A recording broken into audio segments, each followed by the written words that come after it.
हमारे साथ बड़ी अहम शख्सियत शामिल गुफ्तगू होंगे जनाब मलिक बोस्तान साहब, जो कि चेयरमैन हैं ई कैब के। इसके साथ साथ चीज़ों पर, हालात पर बड़ी गहरी निगाह रखते हैं। वेलकम करता हूं आपको मलिक बोस्तान साहब। शुक्रिया, यू वेलकम। मलिक बोस्तान साहब, माजरत मैंने तमहीद थोड़ी लंबी कर दी, लेकिन आज के हालात के अंदर मेरे ख्याल से ये ज़रूरी भी था, और मैं चाहूँगा इसके ऊपर जायज़ा भी आप थोड़ा तवील ही पेश कीजिएगा, ताकि नाजरीन को भी पूरी आगाही हो कि इस वक्त माशी और बैनुल अक़वामी हालात कैसे हैं। जी देखो जी, आपने इतनी तशरीह कर दी, अब तशरीह की कोई ज़रूरत तो नहीं है, लेकिन लुब इसका यही था, पूरी दुनिया का था कि ट्रंप ने हमला करने के बाद अब उसको दरअसल फेस सेविंग चाहिए थी, और उसने ये हमला नहीं किया, फेस सेविंग की है।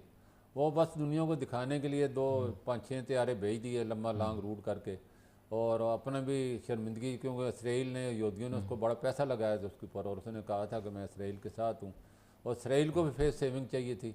लेकिन ईरान को मैं समझता हूँ पूरी कौम मुबारकबाद दे रही है, हम भी मुबारकबाद दे रहे हैं, पूरी इस्लाम का, मुसलमानों का सर फ़ख्र से बुलंद कर दिया है। वो जो इसराइल कहता था मैं नाकाबिल शिकस्त हूँ, या अमेरिका कहता था, तो ऐसी कोई बात नहीं है। ईरान ने जवाबी हमले दे के, हमला उन दोनों ने पहल की है, पाकिस्तान, ईरान ने पहल नहीं की है, तो ये ईरान को क्रेडिट जाता है। ईरान ने कल जैसे ट्रंप ने पूरी दुनिया को मुबारकबाद दी है, और ये कहा साथ कि मैंने, ईरान ने हमें पेश की इतला दी थी हमले से पहले, तो ईरान तो हमेशा ही पेश की इतला। इस्लाम भी यही कहता है कि दुश्मन को सामने से वार करो, पीछे से छुरा ना घोंपो। ये लोग पीछे से छुरा घोंपते हैं, ये सीने पे वार करता है ईरान। तो ईरान ने बताया, और उसमें ज़ाहिर है अच्छी बात है, अमेरिका ने तस्लीम कर लिया, और अपने तौर पे उसने जंगबंदी का ऐलान भी कर दिया है, और कतर को कहा है कि आप ईरान को मनाएं। तो ईरान ने भी कतर की सालसली में मंजूरी दे दी है। इसराइल पहले ट्रंप के कहने पे कह चुका है, और ईरान ने लेकिन ये ज़रूर कहा है अगर जारियत की तो फिर मुंह तोड़ जवाब देंगे, छोड़ेंगे नहीं, हमें कोई कमज़ोर ना समझा जाए।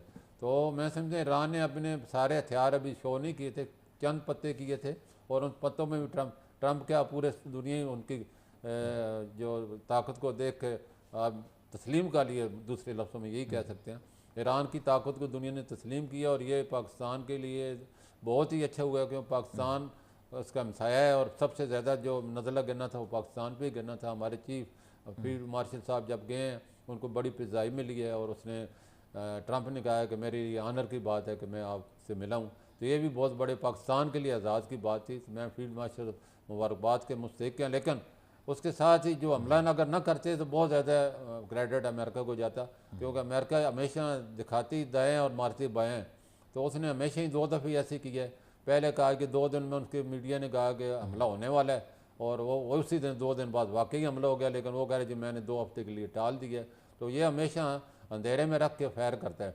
तो पाकिस्तान के लिए बड़ी मुश्किलात का सामना करना पड़ता है। एक तरफ चाइना था, एक तरफ ईरान था, एक तरफ अमेरिका था। अमेरिका से नई नई पिंगें बनी थी इस हुकूमत की, और वो चाहते थे कि पाकिस्तान की जो फराइद मैं समझता हूँ अहमियत ऐसी है कि पूरी दुनिया पाकिस्तान की अहमियत को समझती है, और ख़ास तौर पर हालिया जंग में हिंदुस्तान को उन्होंने ऐसे मुँह की थप्पड़ मारा है, जैसा आपको मुँह काला किया है। वो पाकिस्तान को सियासी तनाई करते करते खुद तनाई का शिकार